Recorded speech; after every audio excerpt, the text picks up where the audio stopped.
لاہور کے بعد رخ کرتے ہیں سرگودا کا، جہاں عوام کو معیاری اور مفت طبی سہولیات کی فراہمی کے لیے سیاسی سماجی کارکن CEO بشیر میموریل ہسپتال چودھری نذیر احمد گجر کی جانب سے چک نمبر 104 شمالی میں واقع بشیر میموریل ہسپتال میں 26 جولائی بروز اتوار کے دن ایک روزہ فری میڈیکل کیمپ کا انعقاد کیا جا رہا ہے۔ مزید جانتے ہیں عمر خان کی اس رپورٹ میں۔ سرگودا کی عوام کو معیاری اور مفت طبی سہولیات کی فراہمی کے سلسلہ میں بشیر میموریل ہسپتال کے زیر اہتمام 26 جولائی بروز اتوار ایک روزہ فری میڈیکل کیمپ کا انعقاد کیا جا رہا ہے۔ کیمپ میں شہر اور گرددوا کے شہریوں کو تجربہ کار ماہر ڈاکٹروں سے طبی مفت معائنہ، مشاورت اور رہنمائی کی سہولت فراہم کی جائے گی۔ کیمپ میں معروف ماہر گائنیکولوجسٹ ڈاکٹر روح الوان اور ماہر امراض انتقال ڈاکٹر جاوید علی خان اپنی خدمات سر انجام دیں گے۔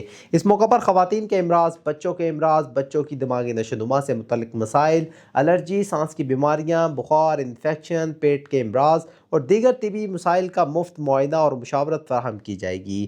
انتظامیہ کے مطابق فری میڈیکل کیمپ صبح 9 بجے سے دوپہر 2 بجے تک بشیر میموریل ہسپتال چک نمبر 104 شمالی سرگودا میں جاری رہے گا۔ شہریوں سے اپیل کی گئی ہے کہ وہ اس عوامی فلاحی اقدام سے بھرپور استفادہ کریں اور بروقت طبی معائنہ کروا کر اپنے اور اپنے اہل خانہ کی صحت کا خاص خیال رکھیں۔ عمر خان، بگ نیوز، سرگودا۔